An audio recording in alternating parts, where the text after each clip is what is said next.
If the hero of a story doesn't have to struggle for their wins, does that take away anything from their triumphs? Does it make it feel like the victories were less earned? That's something I've been struggling with all along while I've been watching Kamen Rider Zero-One. This is MJ. I love Tokusatsu, and right now I want to discuss, review, analyze different aspects of Kamen Rider Zero-One, episode 16. So here we go. We get a lot of interesting stuff going on here. It's the final showdown, supposedly, between Metsuboujinrai.net and, which it's just Jin now, really. And it's funny that it's been a terrorist organization of two people, sort of, or two Humagears, whatever. And, and then whoever's been trying to stop them from, making Magir run wild, which, of course, has been Ames and Hiden up to this point through, Aruto. So you get this really interesting...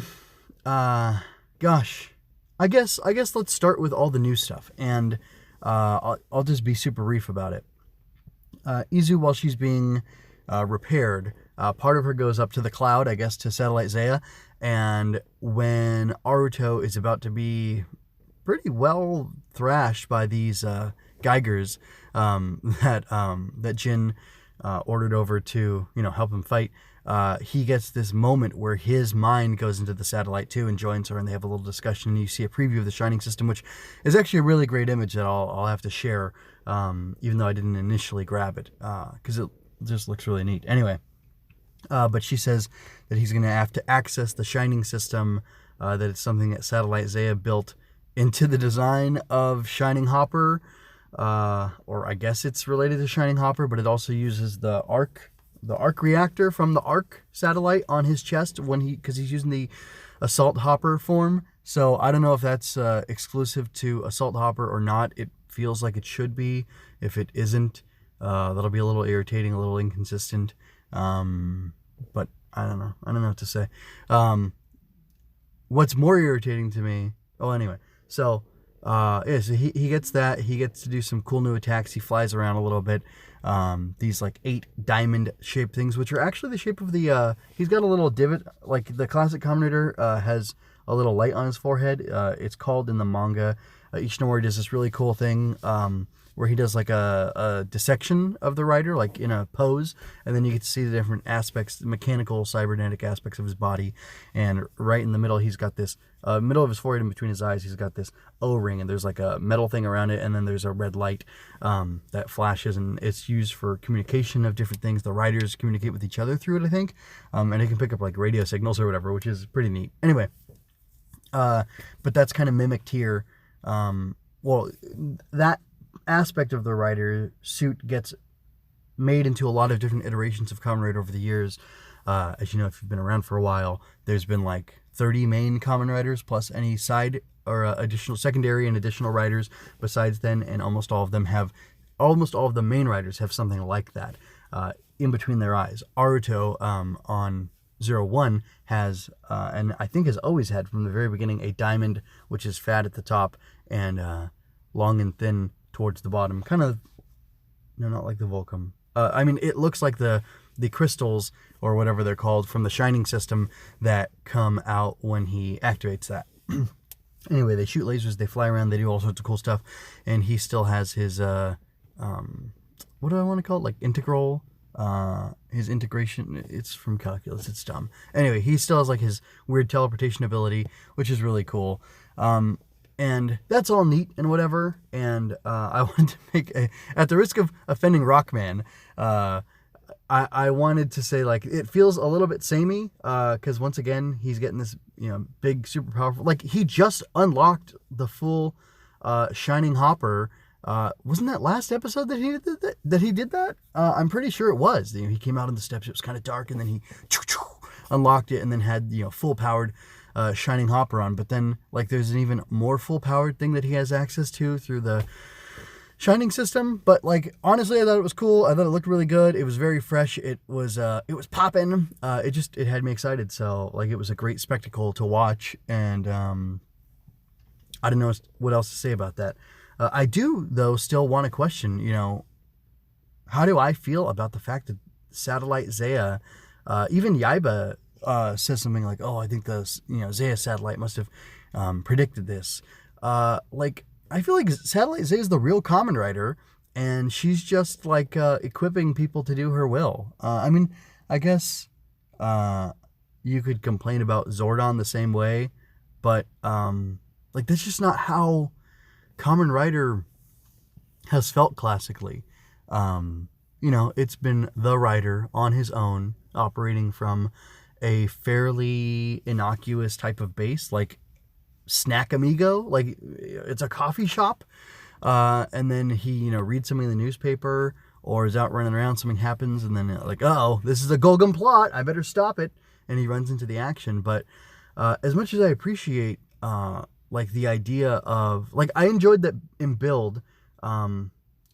Bunboy was making his own stuff. And I'm sorry, I can't remember the protagonist from Build's name right now. Anyway, he was making his own stuff, and we got to see him crafting and tinkering and thinking about his designs and how he was going to make them, and, how he could unlock the next level of power to deal with the situations that he's in. And then here, Aruto he just gets it thrown at him sometimes. Kind of like people complain about Fies. Anyway, by the way, I saw a clip of that. Hilarious. Anyway, yeah, so I don't know how I feel about it. What I do feel good about, though, is what a good boy Aruto is, because he stopped the fighting for a few moments. This is before he activates that system, I kind of think. Or maybe it's after he's got it activated. And whatever. The reason I really liked the moment was because he stopped the fighting and he asked Jin, why are you doing this? Why do you want to destroy humanity? I want all Humagears and humans to be able to smile together and have a future together of peace. And Jin confesses that he doesn't know why, but that he knows that all humans must be destroyed. And Aruto just kind of chuckles at it, and he's like, wow, you Humagear really are pure, and it's amazing that had Hirobi not raised you to think this way, to be this way, you wouldn't be full of hate and a desire for senseless destruction and death to the majority, life form. Well, not really, but like a huge, aspect of what makes Earth uniquely Earth, which is, all, 7 billion or whatever people on it. And Aruto expresses like some remorse and some sadness and pathos at having to kill Jin, because he feels that's the only way to make things better.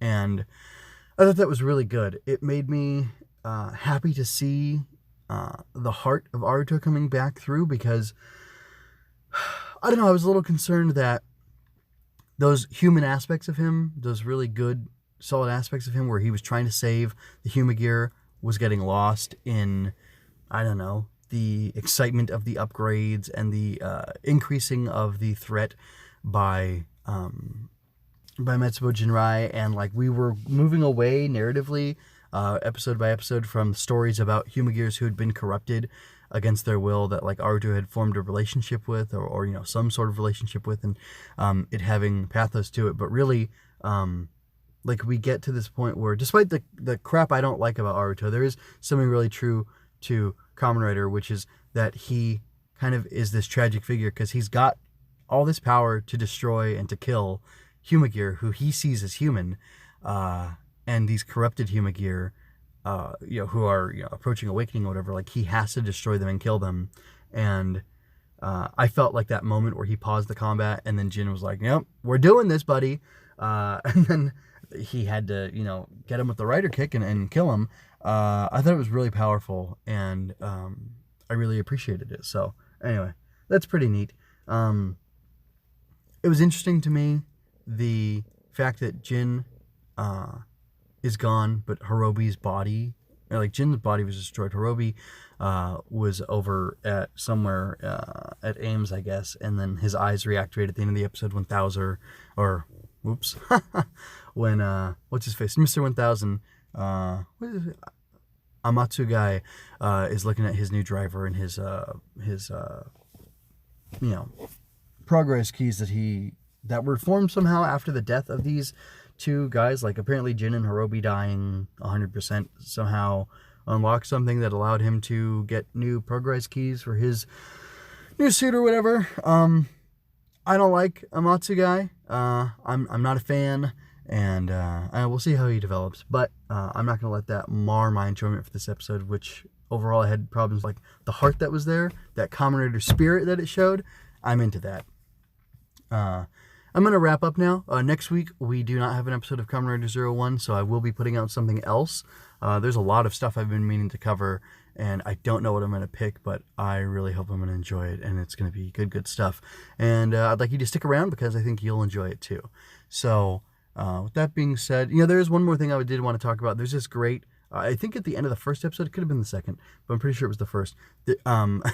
Whatever. Fuwa does his big, manly destructive attack where he's so manly through like a shipping crate, and he blows up the Magir and like burns a hole through the shipping crate, and Aruto is on the other side fighting a different one, so it must have been the second episode, I think. Anyway, and then like they're standing on the divide of this hole, and they're a whole shipping crate apart from one another, and like you really get to see the gulf between these two guys, because Fu just hates human gears and he wants to kill them all, and Aruto wants to keep them all alive and preserve them as humanity's dream and whatnot.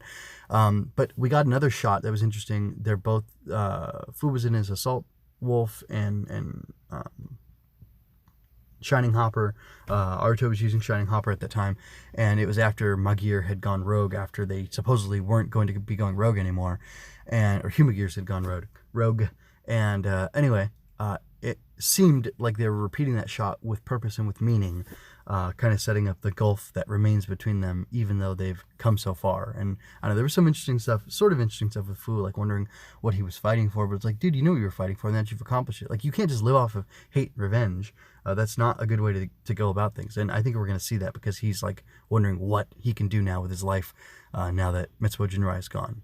So I think the show's going in interesting places, and I am enjoying a lot of aspects of it. There's just certain things that just nag at me that I dislike. Do you have any problems with the stuff I had problems with? I'd like to know.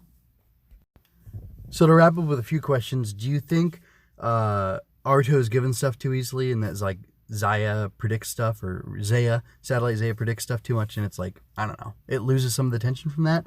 What do you think is going to happen with Yaiba? Will she turn against her boss at Zaya? And is Fuwa going to end up having a real nice growth arc, or is he just going to remain a rage boy forever? I got to know. MJ Loves Toku can be found on YouTube, iTunes, Google Play, and Stitcher. Check out mjmunoz.com for my other review series, another Rider cast. King of Hearts, Queen of Sorrows, where I talk about G Gundam, another Rider cast is sampling all the Heisei Riders. Going Ultra, which I just concluded episode 13 of Ultra Fight Galaxy New Generation Heroes. That was exciting. A lot of fun. I talked about that. And I'm going to be taking a break from Going Ultra for a while until the Netflix Ultraman comes back. Comes back. And you can also check out Swinging Through Comics, where I talk about Marvel Comics. Spider-Man is a big one. I also talk about some Star Wars comics there too, so you might want to check that out. Anyway, if you love what I do and want to support me, you can check out my Coffee and Redbubble stores, because you can help me through there, or accounts, I should say, because you can help me through there. Also, you can find all my writing projects over at mjmunoz.com. Relevant links are in the show notes. If you had a good time, like, share, and leave a comment. Subscribe, ring that bell to stay current with me as I discuss Kamen Rider Zero-One every week. And remember, you don't have to shout henshin to be a hero.